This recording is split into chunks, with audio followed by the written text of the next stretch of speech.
Shalom à tous, bienvenue dans cette nouvelle vidéo où je voudrais vous expliquer comment faire le calendrier biblique que l'on appelle le calendrier de l'Aviv. Dans la Bible, dans la Torah, le premier mois de l'année s'appelle le mois de l'Aviv, c'est-à-dire le mois des épis. C'est de là que vient le nom de ce calendrier. Ce mois-ci sera pour vous le premier des mois. Il sera pour vous le premier des mois de l'année. Le calendrier biblique se sert donc de ce premier mois biblique de l'Aviv pour déterminer la tête de l'année. Et finalement, ce premier mois définit la suite du calendrier pour l'année à venir. Quand on a le premier mois, eh bien on peut définir tous les rendez-vous suivants. Il suffira ensuite d'observer les nouvelles lunes pour déterminer le début de chaque mois et donc les fêtes de l'Éternel au jour près. Ce premier mois est très important pour démarrer l'année, mais pas seulement. Il est également important parce que durant ce mois de l'Aviv a lieu plusieurs fêtes, plusieurs rendez-vous et aussi plusieurs commandements qui en découlent. Je veux bien évidemment parler de la fête de Pessah et la fête des pains sans levain. Tu garderas la fête des pains sans levain, tu mangeras des pains sans levain pendant 7 jours comme je t'ai ordonné à l'époque du mois de l'Aviv, car en ce mois tu es sorti de l'Égypte. Alors durant ce fameux mois de l'Aviv, il y a des commandements qui ne sont pas réalisables sans avoir de l'orge récoltable, c'est-à-dire de l'orge au stade Aviv. Le premier de ces commandements se trouve dans Deutéronome 16, verset 1. « Observe le mois des épis et célèbre la Pâque en l'honneur de Yahweh ton Elohim, car c'est dans le mois des épis que Yahweh ton Elohim t'a fait sortir d'Égypte pendant la nuit. » Alors ce premier commandement nous demande d'observer le mois des épis. Alors ça peut paraître con ou simpliste, mais pour observer de l'orge, il faut de l'orge. Dis-moi pas que c'est pas vrai! Non mais d'accord, ça peut paraître vraiment ridicule, mais moi je suis passé à côté de ça pendant des années. Je vais vous donner une parabole. C'est comme si vous alliez à un rendez-vous avec une femme qui veut un bouquet de roses rouges. Mais le problème, c'est que c'est pas la saison des roses rouges. Du coup, voilà, il faut juste attendre que les roses soient en fleurs, et c'est à ce moment-là que vous saurez que vous pouvez aller à ce rendez-vous avec cette femme. Bon, on est d'accord, tout ça c'est une parabole. Elohim n'est pas une femme, mais disons que quand même, c'est Elohim qui fixe ces conditions concernant ces rendez-vous. Et remarquez bien ce que Elohim nous dit. Tu garderas la fête des pains sans levain, tu mangeras des pains sans levain pendant 7 jours, comme je t'ai ordonné à l'époque du mois où mûrissent les épis. Car en ce mois, tu es sorti de l'Égypte. Mais on ne se présentera pas devant ma face vide. Donc vous voyez, vaut mieux pas se présenter devant lui les mains vides. C'est comme le rendez-vous avec la femme qui veut des roses. Si vous venez les mains vides, elle sera fortement déçue. Et vous savez, le rendez-vous, il risque de tourner un petit peu au vinaigre. Donc voilà, observer l'orge, c'est le premier commandement à réaliser. Mais il y a un deuxième commandement où Elohim nous demande de l'orge. Il s'agit du commandement de la gerbe agitée. Parle aux enfants d'Israël et tu leur diras, quand vous serez entrés dans le pays que je vous donne, vous y ferez la moisson, vous apporterez au sacrificateur une gerbe, prémisse de votre moisson. Il agitera de côté et d'autre la gerbe devant Yahweh, afin qu'elle soit agréée. Le sacrificateur l'agitera de côté et d'autre, le lendemain du Shabbat. Alors une gerbe, c'est une botte de céréales coupée où les épis sont disposés d'un même côté. C'est pour ça que j'ai utilisé une parabole avec le bouquet de roses rouges pour un rendez-vous galant. On doit apporter un bouquet d'orge à notre roi. C'est pour ça que j'ai eu l'idée de la parabole où on vient offrir un bouquet à une femme. Alors je marque une pause parce que j'aimerais que vous réalisiez que ce calendrier de l'Aviv, c'est un calendrier où il faut obéir à Elohim. C'est pas un calendrier où vous devez inventer des trucs comme l'équinoxe pour être présent au bon moment. Non, le calendrier de l'Aviv, c'est plus, si vous voulez, du bon sens. Elohim nous demande un truc, on obéit quoi. Elohim veut une gerbe d'orge, ok, on va juste attendre qu'on en ait et puis on va lui apporter. Alors le grand principe de ce calendrier biblique, c'est dans un premier temps de pouvoir observer de l'orge dans le champ, et dans un second temps, c'est de pouvoir récolter de l'orge à un stade particulier de son développement que la Bible appelle Aviv. Vous allez me dire, ok Benjamin, c'est bien beau tes histoires, mais comment je fais moi, si j'y connais rien en agriculture, si j'y connais rien en matière de céréales, si j'y connais rien en matière d'orge, comment je fais? Eh bien, c'est vraiment là que se situe notre problème.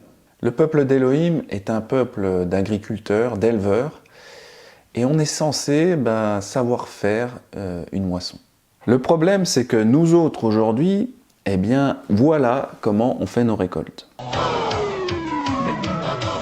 Qui va encore dans les champs pour récolter des céréales? Enfin, nous, les Nazaréens, c'est encore une autre histoire. C'est plutôt comme ça. On fait nos courses à la recherche de E120 ou de gélatine de porc et autres joyeusetés dans les ingrédients. Bon, blague à part, ce que je voulais dire, c'est que pour la plupart d'entre nous, on achète nos céréales dans les supermarchés. Et quand bien même vous seriez un agriculteur moderne, les choses ont tellement évolué, les pratiques agricoles modernes n'ont plus rien à voir avec les pratiques agricoles de l'époque. Vous savez, aujourd'hui, on ne récolte plus du tout au même moment que les agriculteurs de l'Antiquité. Les méthodes ont complètement, radicalement changé. Et c'est justement ça le but de la vidéo que je suis en train de vous faire. Essayer de vous faire comprendre le contexte agricole de l'époque pour qu'on puisse pratiquer les commandements de ce premier mois et surtout de savoir quand est-ce qu'est le début de l'année. Ça veut dire qu'on doit faire un formatage de nos connaissances modernes. Mais bon, c'est vraiment pas si compliqué. Dans cette vidéo, vous allez voir, je vous ai mâché tout le travail et il y a d'autres personnes avant moi qui m'ont déjà aussi mâché le travail. Donc voilà, pas d'inquiétude, il faut juste revenir au sentier antique, comme le dit la parole. Ainsi dit Yahweh, placez-vous sur les chemins, regardez et informez-vous des sentiers antiques. Quelle est la bonne voie? Marchez-y et trouvez du repos pour vos âmes. Mais ils dirent, nous n'y marcherons pas. L'essence même du calendrier biblique, c'est ça, c'est comprendre les méthodes agricoles de l'Antiquité et revenir à notre identité profonde de cultivateur du Gan Eden, c'est-à-dire nous reconnecter avec la terre et les végétaux. Alors ce calendrier de la vive repose en partie sur cette céréale qu'on appelle l'orge. Bon, déjà, c'est quoi de l'orge? Eh bien, c'est une céréale qui est l'une des premières domestiquées par l'homme. Alors dans la Bible, on en faisait des pains, des gâteaux, et on la faisait également rôtir. Aujourd'hui, l'orge est majoritairement utilisée pour nourrir les animaux, et aussi pour la production de bière et de whisky. Alors vous voyez, en quelques millénaires, l'utilisation de l'orge n'est plus du tout la même déjà. Avant, c'était pour nous, pour se nourrir. Et aujourd'hui, c'est pour nourrir les animaux, ou alors c'est pour la picole. Son utilisation dans l'alimentation humaine, aujourd'hui, n'est que de 2 à 3% de la production mondiale. Combien? Oui, seulement 2-3%, alors qu'avant, c'était beaucoup plus. Alors on en trouve encore sous forme de semoule dans les supermarchés. J'en ai acheté l'autre jour à Auchan. D'ailleurs, c'est pas mauvais. Enfin bref, les choses ont bien changé depuis l'Antiquité. Vous savez, ce qui m'a le plus étonné, c'est que l'orge se retrouve fortement à l'état sauvage partout autour de nous. Vous en trouverez sur les trottoirs, autour de nos maisons, dans nos jardins, dans les lieux abandonnés, à côté de nos routes, au bord des étendues d'eau et même sous nos boîtes aux lettres. On la retrouve vraiment partout autour de la planète. Cette orge sauvage est comestible et on l'appelle orge des rats parce qu'elle ressemble un peu à une queue de rat. L'orge à l'état sauvage se retrouve vraiment partout autour de nous et c'est la seule céréale dont on peut dire ça. Vous trouverez très rarement du blé sauvage ou du maïs sauvage. Seule l'orge se comporte comme une mauvaise herbe, si vous voulez. Et le fait qu'on retrouve l'orge un peu partout, comme ça, je me dis, ça peut pas être le simple fait du hasard. Elohim a choisi cette plante pour marquer le début de l'année. On peut observer que cette orge sauvage est là, sous nos yeux à tous, mais finalement que personne ne la voit. Et c'est pourtant cette modeste plante qui définit le premier mois de l'année et les rendez-vous avec Elohim. C'est quand même assez fascinant quand on y réfléchit. J'ai le sentiment que cette orge sauvage qui est partout est là comme une sorte de témoin pour nous rappeler à nous autres qui sommes en exil qu'il ne faut pas oublier Yahweh, qu'il ne faut pas oublier ses fêtes et son calendrier. Alors bon, c'est peut-être un peu tiré par les cheveux, mais je suis quand même content de voir cette plante à chaque coin de rue. L'orge est censée être notre indicateur du premier mois de l'année, mais elle est devenue insignifiante. On l'appelle l'orge des rats à l'état sauvage, c'est-à-dire à quel point elle est méprisée. Quand je vous disais qu'il faut beaucoup d'humilité pour comprendre ce calendrier biblique. Bon, désolé pour ce grand aparté sur l'orge sauvage. Revenons-en maintenant à l'orge domestiquée par l'homme, l'orge cultivée. J'aimerais maintenant vous dire que cette vidéo ne vous sera pas inutile, même si vous rejetez le calendrier de la vive. En effet, des notions d'agriculture antique sont tout à fait intéressantes pour comprendre beaucoup de passages bibliques, et notamment les paraboles agricoles dont regorgent les évangiles. Comme par exemple dans Matthieu 3,12. « Il a son vanne à la main, il nettoiera son aire, et il amassera son blé dans le grenier. Mais il brûlera la paille dans un feu qui ne s'éteint point. » C'est quoi un vanne? C'est quoi une aire? Je sais pas. Aujourd'hui, on sait tous ce qu'est une moissonneuse-batteuse. Mais un vanne et une aire, on sait pas trop. Je vais vous mettre un petit extrait de la chaîne YouTube Agriculture Vivrière. Et donc on utilise une aire de battage, et une aire de battage c'est une structure humaine faite par l'homme. Il amène de la terre, un petit peu de la terre argileuse, et il marche dessus, quoi, il la piétine. En général, il faisait des fêtes, on faisait danser les gens pieds nus sur les aires de battage pour bien damer les aires de battage.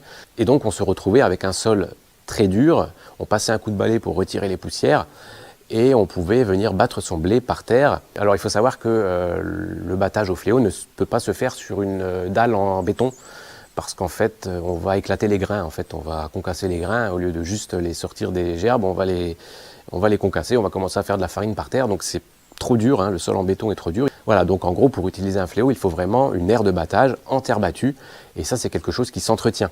Les paysans, avant, ils y tenaient à leurs aires de battage. D'ailleurs, il n'y en avait pas dans toutes les fermes. Il y a des régions de France où l'aire de battage, elle était communale, en gros, et les gens venaient battre leurs grains sur l'aire de battage. Donc, vous voyez, une aire de battage, c'est quand même quelque chose d'assez technique. Ça s'entretient, il faut un certain type de sol pour la fabriquer. On ne peut pas faire ça n'importe comment. Et donc, voilà, c'est sur cette plateforme qu'on utilisait des fléaux. Bon, après, il y a d'autres types de battage, il n'y a pas que le fléau, mais ce que je voulais vous faire comprendre, c'est que l'air, c'est quelque chose qui s'entretient, qu'il faut maintenir bien propre pour cette opération de battage. Alors le vannage, ça se faisait avec un vanne, et ça consiste à utiliser le vent pour se débarrasser des débris qu'on obtient après le battage des céréales. D'ailleurs, on voit dans cette petite vidéo que le petit garçon, il vient nettoyer l'air, et après, il y a sa maman qui vient pour faire le vannage. Bon, alors là, dans cette vidéo, ce sont des haricots qui sont vannés, mais bon, ça fonctionne de la même façon pour les céréales. Aujourd'hui, les processus de battage, de vannage ont lieu dans la moissonneuse-batteuse, donc de façon mécanique. Bon, à présent, je dois vous parler de l'égrainage. C'est un principe important pour arriver à comprendre quand avait lieu la récolte durant l'Antiquité. Alors la sensibilité à l'égrainage dans l'agriculture, c'est un concept important à comprendre. Alors l'égrainage, c'est la dispersion spontanée des graines d'une plante arrivée à maturité. C'est un caractère naturel, primitif, qui favorise la multiplication des plantes. Vous savez, une plante sauvage, son objectif, c'est que ses graines se répandent un maximum au sol et que sa descendance soit assurée. Donc forcément, les plantes sauvages ont une forte sensibilité à l'égrainage. À peine tu les touches, quand elles sont à maturité, paf, les graines tombent au sol. Il y a même des plantes qui ont des systèmes pour catapulter leurs graines très loin.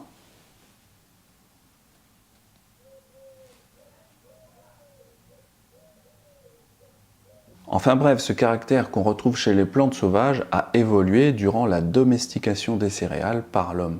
Si vous voulez, plus on va cultiver une plante, plus l'homme va la modifier parce qu'il va sélectionner certains épis et d'autres pas. C'est ce qu'on appelle la sélection végétale, donc en gros c'est le processus de domestication. Et donc certaines plantes ont progressivement perdu leur sensibilité à l'égrainage. Ça veut dire que tu peux taper sur la plante, celle-ci va garder ses graines beaucoup plus longtemps. Allez, tu vas perdre ton grain, oui ou non?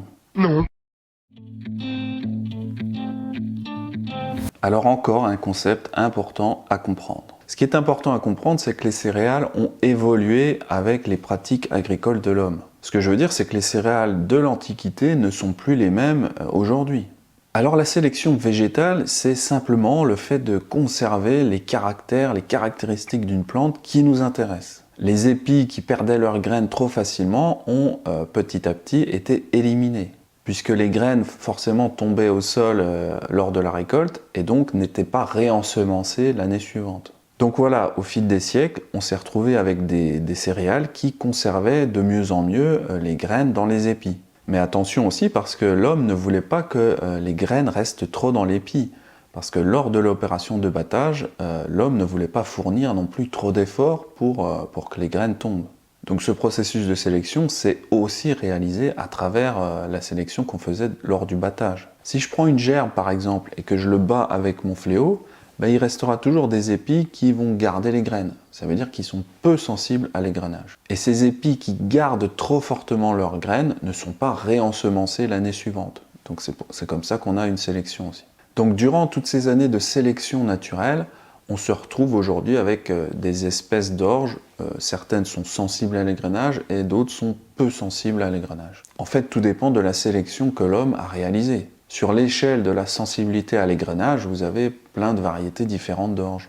Par exemple, aujourd'hui, quand on récolte avec une moissonneuse-batteuse, le battage a lieu directement de façon mécanique dans la moissonneuse, et donc tous les grains sont récupérés. Il n'y a pas des épis qui gardent leurs grains, puisque c'est fait de façon mécanique. Donc avec cette pratique agricole moderne, si vous voulez, on favorise la sélection des céréales qui vont garder leurs graines. Vous pouvez taper dessus comme un fou, l'épi gardera ses graines. Enfin bref, il faut simplement retenir que les céréales vont s'adapter à nos pratiques agricoles. C'est ça finalement la notion de sélection végétale. Et donc à l'époque antique, on a sélectionné des variétés qui étaient sensibles à l'égrenage. En fait, ce qu'on voulait à l'époque, c'est qu'on donne quelques coups de fléau et c'était bon, toutes les graines tombaient. C'était ça le but recherché. Aujourd'hui, c'est totalement l'inverse avec la moissonneuse-batteuse. On prend des variétés peu sensibles à l'égrenage. Parce que si vous voulez, on ne veut pas que les graines tombent de l'épi lorsque la moissonneuse va passer dans le champ. Alors justement, dans l'Antiquité, pour contourner ce phénomène de perte au sol lors de la moisson, on avait une astuce, c'est-à-dire que les moissonneurs, ils moissonnaient un peu avant la complète maturité des céréales. Ces céréales qui, lorsqu'on les touche, lorsqu'on va les récolter dans le champ, elles perdent toutes leurs graines par terre. Et donc au début, ça n'a pas dû être évident pour l'être humain de ramasser des grosses quantités de céréales, puisqu'il y en avait certainement une grosse partie qui restait par terre. Alors on peut imaginer que la solution, c'était justement d'aller les récupérer un petit peu plus tôt, avant maturité, et d'en faire des gerbes et de les laisser mûrir pas loin du village, quoi. Et ce qui permettait de pouvoir récupérer toutes les graines qui tombent facilement lorsque la gerbe est mûre. Il faut savoir une chose, c'est que lorsque vous faites la moisson manuellement, comme je vais vous la présenter, vous pouvez couper votre blé avant maturité. Aujourd'hui, un agriculteur qui va passer la moissonneuse-batteuse est obligé d'arriver dans le blé, dans le champ de blé, vraiment au bon stade, c'est-à-dire à un certain degré d'humidité du grain, parce qu'avec sa machine, il va à la fois moissonner, et en plus la machine va faire l'opération suivante qui est de battre. Et il va tout de suite avoir du grain nettoyé dans la benne. Et cette benne, il va aller la livrer à la coopérative. Et si son grain est trop humide, s'il n'est pas intervenu au bon stade, eh bien la coopérative va soit lui acheter son grain moins cher, soit lui faire payer entre guillemets une taxe, parce que la coopérative va devoir procéder à une opération de séchage. Donc c'est très important aujourd'hui dans les moissons d'intervenir au bon stade. Alors vous, si vous faites du blé chez vous et que vous faites de la moisson manuelle avec mise en gerbe, c'est pas un problème d'intervenir plus tôt. Alors comme je vous l'ai dit, les variétés d'orge à l'époque étaient sensibles à l'égrenage, parce qu'on voulait que l'étape de battage au fléau ne soit pas trop longue et pénible. Donc pour contourner ce problème, on devait récolter plus tôt. Et c'est justement maintenant que je peux enfin vous parler du concept de la vive. Alors désolé pour ce long développement, je devais vous expliquer certains concepts agricoles pour arriver finalement à vous faire comprendre ce concept de la vive. Alors un grain d'orge, il met plusieurs semaines pour être mature. Et ça commence avec la fécondation, c'est-à-dire lorsque sur l'épi, vous voyez les petites étamines dépasser. Alors à ce stade, la structure de l'épi est complètement formée. Mais si vous décortiquez, vous vous rendez compte que c'est complètement vide. Le grain ne s'est pas encore développé. Finalement, ce que vous trouverez, c'est l'embryon, tout petit, mais l'albumène, c'est-à-dire les réserves de la graine, eux ne sont pas encore là, ne sont pas encore développés. Alors 8 jours après la fécondation, on arrive au stade laiteux. C'est-à-dire que quand vous décortiquez un grain, c'est comme du lait à l'intérieur. Au 14e jour, le grain est complètement formé. C'est-à-dire qu'il a accumulé toutes les réserves possibles. Il ne va plus grossir. Mais à ce stade, il va simplement commencer à sécher. Si vous ouvrez un grain à ce stade, ce sera comme de la pâte molle, c'est-à-dire un peu comme de la pâte à pain, quoi, un peu moelleux. Et donc, c'est entre ce 14e jour et ce 21e jour que vous arrivez finalement à ce fameux stade aviv. Donc en gros, c'est le stade où le grain est terminé et il va simplement commencer à sécher. Alors ça veut dire quoi un grain terminé? Ça veut dire c'est un grain qui n'accumulera plus de réserves et que si vous le faites sécher et que vous le semez, il sera fertile. C'est ça un grain terminé. Donc à ce stade aviv, vous pouvez d'ores et déjà couper l'épi et le laisser sécher en gerbe. Alors le 21e jour, on obtient un grain qu'on appelle un grain à pâte dure. Au-delà du 21e jour, la récolte à la faucille n'est plus possible parce que les grains se détachent trop facilement de l'épi et finalement la récolte tombe au sol. Donc là, on arrive au stade de la sénescence. Alors après, on pourrait aller au 31e jour de maturité, mais là, il vous faudrait une moissonneuse-batteuse pour récolter et une variété d'orge peu sensible à l'égrainage, parce que sinon, on perd la récolte au sol. Tous les grains tomberaient. Donc, pour résumer, il nous faut un grain entre le 14 et le 21e jour, c'est-à-dire un grain qui a accumulé tout son potentiel. Alors en effet, au 14e jour, il est comestible. Et nous savons qu'on peut le moudre en farine afin de pouvoir y mettre de l'huile et de l'encens. Ça permet d'honorer les commandements de Lévitique 2, versets 14 à 15. Nous voyons aussi que le 14e jour, le grain est viable en tant que semence. En effet, ça doit aussi pouvoir respecter Jean 12, verset 24. Mais d'un autre côté, on ne peut pas attendre trop que le grain soit sec et cassant, parce que sinon, après, on ne sait plus le récolter. Alors si, on pourrait encore le récolter, mais il faudrait une pince à épiler et un aspirateur. Ce serait assez long la moisson. Donc le stade aviv est vraiment parfait. Le grain est complètement formé et en même temps, il ne se détache pas de l'épi, donc il est totalement récoltable. Alors je suis allé vérifier ce que disait la Bible à propos du stade aviv. Le lin et l'orge avaient été frappés parce que l'orge était en épi, aviv, et que c'était la floraison du lin. Le froment et l'épeautre n'avaient point été frappés parce qu'ils sont tardifs. Alors, par hasard, Elohim m'a fait trouver une zone. C'était assez marrant, il y avait à la fois de l'orge, à la fois du froment, et juste à côté, il y avait du lin. Et donc, effectivement, j'ai pu vérifier que la Bible disait vrai, c'est-à-dire que je suis allé voir l'orge, il était au stade aviv, et juste à côté, effectivement, le lin était en fleurs. Et quand je suis allé voir le blé, le froment, effectivement, il était dans un stade beaucoup plus précoce. Il avait plusieurs semaines de retard par rapport à l'orge. Alors moi j'ai observé ce stade le 13 juin en Belgique, mais il faut savoir qu'en Israël, évidemment, c'est beaucoup plus tôt. C'est plutôt mars-avril. Donc effectivement, j'ai pu vérifier que la parole est vraiment très précise sur ces différents stades de l'orge, du lin, du froment, et j'ai pu l'observer également en Belgique. Donc tous ces détails de la parole nous aident à comprendre c'est quoi ce fameux stade de l'aviv. Enfin bref, ce qu'il faut retenir, c'est qu'à l'époque antique, il était préférable de récolter entre ces deux stades de maturité. C'est-à-dire après la formation complète du grain, le 14e jour, mais avant le 21e jour, là où le grain commence à devenir sec et qui tombe de l'épi. Donc voilà, c'est ça le stade aviv de l'orge. Vous savez tout maintenant. Revenons-en maintenant à Lévitique 23 qui parle des prémices de notre moisson. Parle aux enfants d'Israël, et tu leur diras, quand vous serez entrés dans le pays que je vous donne, vous y ferez la moisson, vous apporterez au sacrificateur une gerbe, prémisse de votre moisson. Ce fameux commandement de la gerbe agitée dit qu'on doit apporter une gerbe des prémices de notre moisson. Et il faut vraiment connecter ce commandement à Yeshua.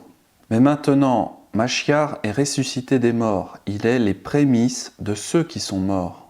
Yahweh aime bien les végétaux précoces parce qu'ils symbolisent la résurrection. Il faut comprendre que pour un végétal, l'hiver symbolise la mort. Et le printemps, c'est la renaissance, la résurrection. C'est pareil avec le bâton d'Aaron. C'était une verge d'amandier. Vous savez, l'amandier, c'est de la même trempe que l'orge. C'est-à-dire que c'est un arbre qui fleurit avant tous les autres. Et donc, c'est aussi un symbole de Yeshua qui ressuscite avant tous les autres. Donc l'orge est également la céréale la plus précoce, c'est pour ça que Yahweh l'a choisi.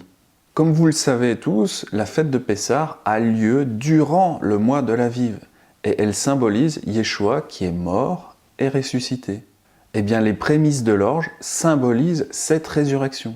Les prémices de l'orge symbolisent la mission de Yeshua, car il est le premier à être ressuscité, il est les prémices de la résurrection. Alors j'insiste un peu sur ce terme des prémices, parce que vous avez des juifs karaïtes qui, eux, offrent une gerbe d'orge tardive, c'est-à-dire après le stade aviv, quand les champs d'orge, ils sont secs et cassants. Alors ces juifs karaïtes, ils n'apportent pas les prémices.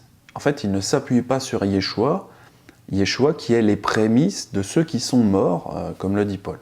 Donc attention à cette doctrine karaïte qui dit qu'il faut apporter la gerbe quand les champs d'orge sont secs et cassants. Alors le problème dans tout ça, c'est qu'ils n'apportent pas les prémices, comme le commande Yahweh, et en plus, ça fait qu'ils ont un mois de retard parfois par rapport au calendrier biblique. Donc en réalité, ce qu'ils font, c'est qu'ils imitent les pratiques agricoles modernes, puisque aujourd'hui, on récolte très tardivement, on peut se le permettre avec les différentes variétés d'orge et la moissonneuse-batteuse, et du coup, le problème, c'est qu'ils récoltent bien après le stade Aviv, donc on n'est plus du tout dans le mois d'Aviv.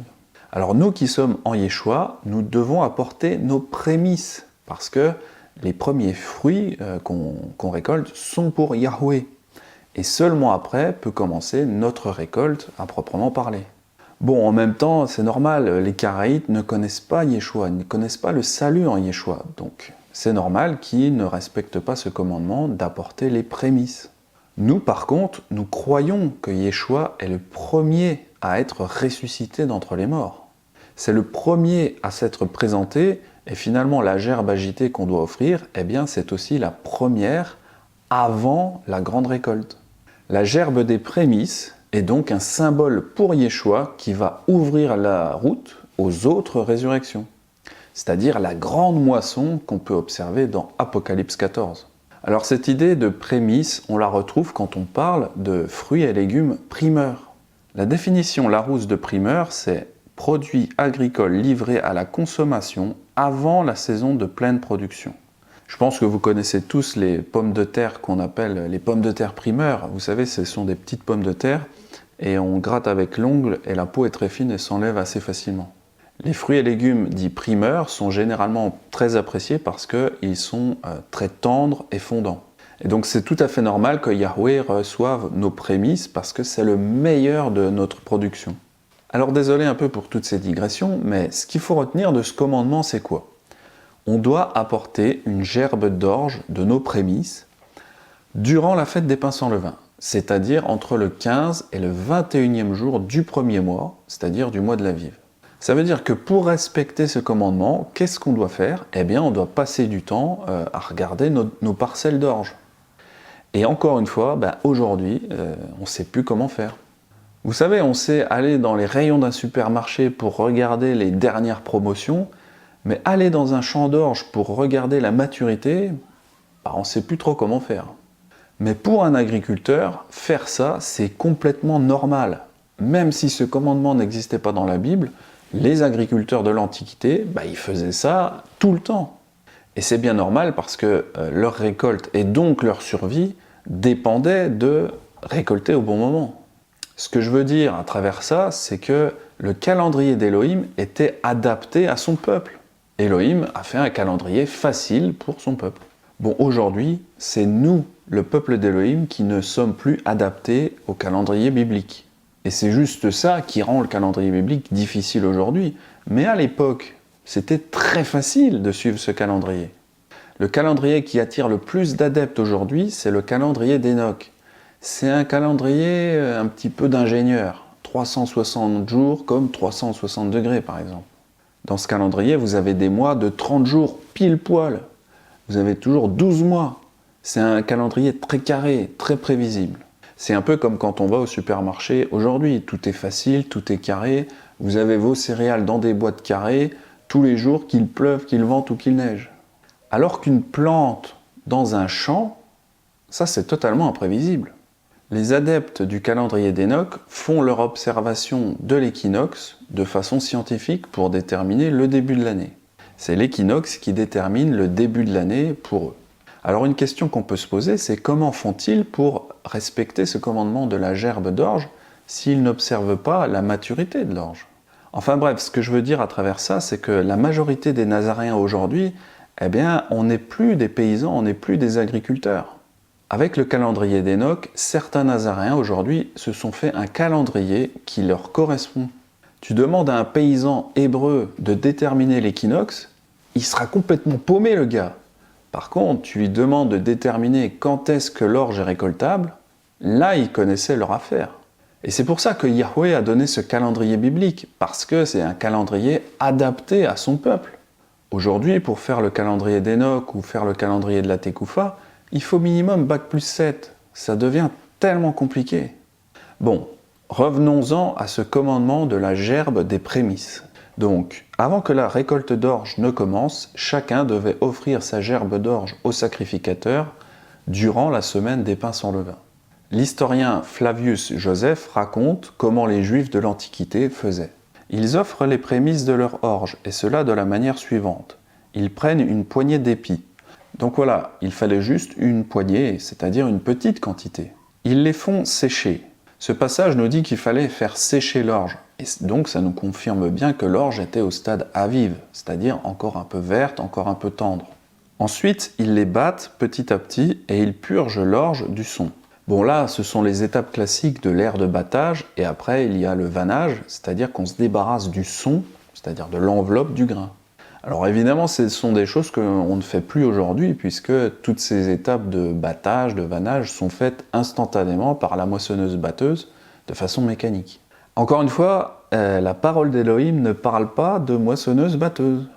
Et encore une fois, comprendre ces notions d'agriculture antique, c'est pas simplement pour comprendre le calendrier biblique, c'est aussi, d'une manière générale, pour comprendre ce qui se passe dans les Écritures.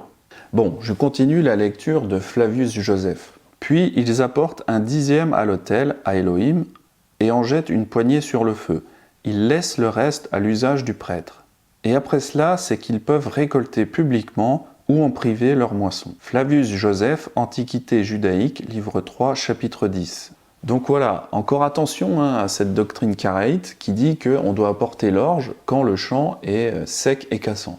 Même historiquement, on voit que c'est faux, puisque Flavius Joseph dit que l'orge était encore humide, qu'il fallait le faire sécher, donc il était au stade aviv. Alors aujourd'hui, pour déterminer le stade aviv, eh bien il faut faire ça sur le territoire d'Israël. Alors en effet, il faut tenir compte des pratiques agricoles de l'Antiquité, mais il faut tenir compte aussi de la localisation géographique de cette récolte. Et c'est pour cela qu'on doit observer l'orge en Israël et pas au pôle Nord. De toute façon, l'orge ne pousse pas au pôle Nord, donc ça règle un peu la question. Par exemple, l'orge qui pousse en Europe, il est aviv seulement à partir du mois de juin, voire juillet. Comme je vous l'ai raconté, en Belgique, j'ai pu observer le stade de l'aviv au mois de juin. Alors évidemment, on ne peut pas démarrer l'année si tardivement en observant des cultures qui sont trop au nord. Alors évidemment, tout ça implique qu'on doit avoir des rapports de la terre d'Israël concernant la maturité de l'orge. Mais même dans le cas où ce rapport de la terre d'Israël aurait un peu de retard, on peut néanmoins faire Pessah le mois suivant. C'est ce que prévoit Yahweh dans la Torah, vous trouvez ça dans Nombre 9, verset 10. Beaucoup de personnes se disent que s'il y avait une panne mondiale d'Internet, on ne serait plus en mesure de faire le calendrier de l'Aviv, puisqu'on n'aurait pas de rapport sur la maturité de l'orge en Israël. Et bien justement, dans ce cas de figure, on peut se permettre de faire Pessah le mois suivant. Si quelqu'un d'entre vous ou de vos descendants est en voyage dans le lointain, il célébrera la Pâque en l'honneur de Yahweh, C'est au second mois qu'ils la célébreront. Le 14e jour, entre les deux soirs, ils la mangeront avec des pains sans levain et des herbes amères. Alors le passage de Nombre 9, verset 10, parle de gens qui sont en voyage. Alors bon, nous sommes en exil. On peut considérer que c'est un voyage de longue durée. Comme je l'ai dit tantôt, les pratiques agricoles modernes sont quand même très éloignées de ce qui se faisait à l'époque de l'Antiquité. Et ça se répercute également, comme je vous l'ai dit, sur les variétés d'orge. À l'époque, l'orge avait simplement 2 rangs. Un rang à droite, un rang à gauche. Mais le problème, c'est qu'aujourd'hui, vous avez des orges à 6 rangs. Alors d'après Norman Willis, il est préférable d'utiliser des variétés à 2 rangs, c'est-à-dire des variétés un peu anciennes, pour déterminer le premier mois de l'année. Alors l'orge, si vous voulez, il est semé à la fin de l'automne, c'est-à-dire un peu avant l'hiver. C'est ce qu'on appelle un orge d'hiver. Alors évidemment, ça ne peut pas être un orge de printemps, c'est-à-dire un orge qu'on sème en début d'année, c'est-à-dire février-mars. Effectivement, aujourd'hui, vous avez des orges de printemps et des orges d'hiver. Enfin bref, ce qu'il faut retenir, c'est qu'il faut observer l'orge en Israël, et il faut que ce soit un orge ancien, à 2 rangs, et évidemment un orge qui est semé avant l'hiver. À l'époque, on semait toujours de cette façon, c'est-à-dire avant l'hiver, et il n'y avait que de l'orge à 2 rangs, donc on ne se posait pas la question. Mais aujourd'hui, les choses ont évolué, comme vous le savez, et donc j'ai besoin de vous expliquer ces détails-là. Effectivement, les pratiques agricoles ayant tellement évolué, eh bien on se retrouve aujourd'hui avec une quantité de variétés d'orge qui est... il y en a des centaines et des centaines. Donc voilà, c'est le genre de question que j'avais posée à Norman Willis. C'est vrai que ça n'intéressera pas tout le monde, mais je préfère en parler un petit peu ici. Bon, une fois qu'on sait prévoir le stade de la vive, il faut savoir que le premier mois de l'année est aussi déterminé par l'observation de la nouvelle lune. Si par exemple vous regardez le ciel et vous voyez le premier croissant de lune, c'est le premier jour du mois, et si conjointement vous pouvez observer de l'orge au stade laiteux, eh bien vous savez qu'à la moitié du premier mois, vous aurez de l'orge au stade avive. Et donc vous pouvez décréter que c'est le premier mois de l'année. Les mois lunaires sont de 29 ou 30 jours. Jamais plus. Donc en moyenne, un mois hébreu est de 29,5 jours. Alors l'observation de la nouvelle lune se fait également sur le territoire d'Israël. Là encore, c'est un calendrier qui est plutôt abordable pour le peuple d'Élohim. Il faut à la fois regarder le sol pour déterminer le premier mois de l'année, et il faut regarder le ciel pour déterminer le premier jour du mois. Début d'année, début du mois. Début d'année, début du mois. Début d'année, début du mois. Voilà, il y a juste ces 2 choses à faire et votre calendrier, il est déterminé. Facile, non? Alors vous pouvez vous abonner à la newsletter de Déborah pour avoir justement la date des nouvelles lunes. Vous savez, ce sont ces fameux juifs karaïtes qui se trompent sur la maturité de l'orge. Mais au moins, ils ont mérite de suivre les nouvelles lunes de façon tout à fait correcte. Ils disposent de plusieurs témoins sur tout le territoire d'Israël pour observer le premier croissant de la lune et donc déterminer le premier jour du mois. Alors pour ceux qui sont intéressés de suivre ce calendrier de la vive, je vais faire de courtes vidéos pour vous donner justement les dates des rendez-vous et je me baserai sur les newsletters que je reçois de Norman Willis, qui lui est quand même le plus grand expert du calendrier de la vive. Alors Norman Willis est en contact avec quelqu'un qui vit en Israël et cette personne détermine quand l'orge est à vive. Alors Norman utilise les informations de Deborah Datestreet pour les nouvelles lunes. Donc abonnez-vous à ma chaîne YouTube pour recevoir les prochains rendez-vous avec Elohim. Et mettez un pouce si la vidéo vous a plu. Alors concernant le nombre de mois du calendrier de la vive, eh bien en général, il y en a 12. Cela dit, comme ce sont des mois de 29,5 jours, eh bien on arrive à un total de 354 jours pour une année. Or la Terre fait une rotation autour du Soleil en 365 jours. En réalité, c'est 365 jours, 6 heures, 13 minutes et 53 secondes pour les plus tatillons d'entre vous. Et encore, ça dépend du repère utilisé. Vous avez l'année sidérale avec un repère galiléen, vous avez l'année tropique si vous utilisez le point vernal, ou alors l'année anomalistique, ou sinon l'année draconitique avec comme repère le nœud de l'orbite lunaire. Pardon, enfin bref. Ce que je voulais dire, c'est que le calendrier de l'Aviv a 11 jours de retard par rapport à une année sidérale. Ce qui fait un mois de retard tous les 3 ans par rapport à la durée de la rotation de la Terre autour du Soleil. Et donc, il faut une année bissextile pour recoller à la réalité de temps en temps. Alors bissextile, en gros, ça veut dire ajouter du temps. Eh bien, c'est ce qui se passe dans notre calendrier grégorien qu'on utilise tous pour le civil. Le calendrier grégorien, il y a aussi une année bissextile et ça consiste simplement à ajouter une journée. On passe de 365 jours à 366, donc on ajoute le 29 février. Eh bien, c'est pareil pour le calendrier de l'Aviv. Pendant les années bissextiles, on doit ajouter un mois supplémentaire pour recoller à la réalité. Du coup, parfois, on a 13 mois au lieu de 12.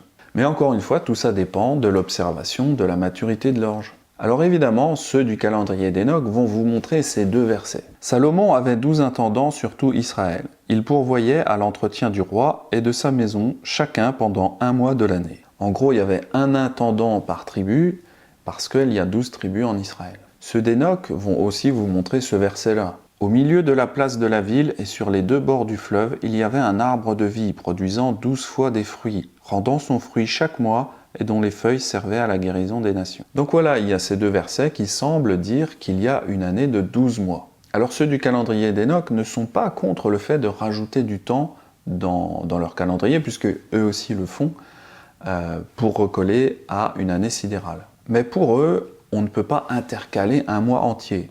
C'est-à-dire, on peut intercaler, oui, mais seulement des jours. En réalité, un 13e mois ne pose pas de problème, même dans le système des intendants de Salomon. Au contraire, ça créait justement une rotation entre les différents intendants. Les intendants de Salomon pouvaient justement changer de mois en fonction des années bissextiles. Et finalement, je trouve que c'est plutôt une bonne idée, puisque comme ça crée une rotation, ça ne crée pas de jaloux.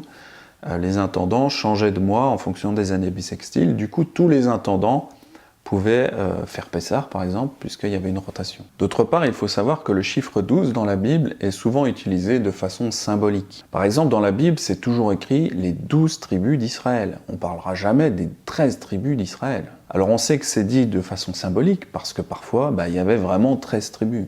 Vous savez, les 12 tribus, ça vient des 12 enfants de Jacob. Mais lorsque Jacob a adopté Éphraïm et Manassé à la place de Joseph, forcément on est passé de 12 à 13 tribus.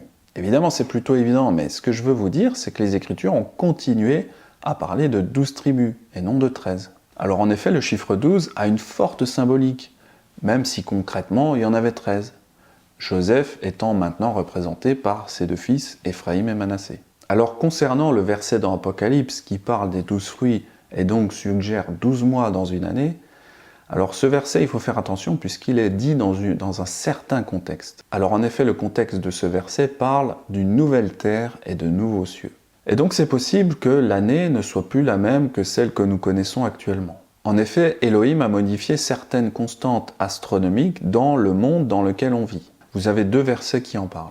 Le prophète Isaïe invoqua donc le Seigneur, et il fit que l'ombre retourna en arrière sur l'horloge d'Achaz, par les 10 degrés par lesquels elle était déjà descendue. Et le soleil et la lune s'arrêtèrent jusqu'à ce que le peuple se fût vengé de ses ennemis. N'est-ce pas ce qui est écrit au livre des justes? Le soleil s'arrêta donc au milieu du ciel et ne se hâta point de se coucher durant l'espace d'1 jour. Donc, quand l'Apocalypse parle de 12 mois, il faut faire attention parce que c'est une nouvelle terre et de nouveaux cieux, et les choses peuvent être très différentes. Après cela, je vis un ciel nouveau et une terre nouvelle, car le premier ciel et la première terre avaient disparu, et la mer n'était plus. Il faut simplement comprendre qu'il y a des différences entre notre monde et la nouvelle terre qui nous attend, qui est sans péché. Et Elohim a très bien pu remettre à zéro les constantes astronomiques qu'il avait modifiées dans notre monde. Il est donc possible qu'on n'ait plus besoin de 13e mois sur la nouvelle terre et les nouveaux cieux. Bon, il n'était pas censé avoir 13 tribus non plus, les frères de Joseph n'étaient pas censés le vendre en esclave pour qu'il aille en Égypte. Et donc on n'était pas censé se retrouver avec une 13e tribu, avec Éphraïm et Manassé. Enfin voilà, il ne faut pas être choqué si nous n'avons pas 12 mois systématiquement. Notre terre et nos cieux sont imparfaits. Comme vous le savez, toute la création a chuté avec Adam et Ève, et toute la création, ça veut aussi dire le soleil, la lune et la terre. Le calendrier de l'Aviv est à l'image de notre terre et de nos cieux qui sont imparfaits à cause du péché. Elohim a également fait son calendrier à notre image parce que nous sommes censés être des cultivateurs. C'est donc normal que ce calendrier dépende d'une plante cultivée, et d'ailleurs les rendez-vous de ce calendrier sont souvent des fêtes agricoles et des récoltes. Voilà, j'espère que ce calendrier de la Vive vous aura bien plu. Moi je le trouve facile, limpide, clair et surtout cohérent avec ce que nous sommes censés être. En plus, tout est biblique dans ce calendrier, donc voilà, c'est plutôt béton. Ce qu'il faut retenir, c'est que pour rencontrer Elohim, on a besoin de son calendrier, et pas du nôtre. Elohim nous a donné ce calendrier agricole parce que sa volonté, depuis Adam et Ève, c'est qu'on soit des cultivateurs, dans le Gan Eden. Donc voilà, soyons soumis à Yahweh, obéissons-lui, parce qu'il sait ce qui est bon pour nous. Comme je vous l'ai déjà dit, ce calendrier demande beaucoup d'humilité. Merci à tous mes frères et sœurs qui m'ont aidé à comprendre ce calendrier, ils se reconnaîtront. Merci également à Norman Willis pour tous ces enseignements qui m'ont permis de faire cette vidéo. Et surtout, merci à Elohim de m'avoir révélé ce fantastique calendrier de la Bible. C'était Benjamin, shalom à tous.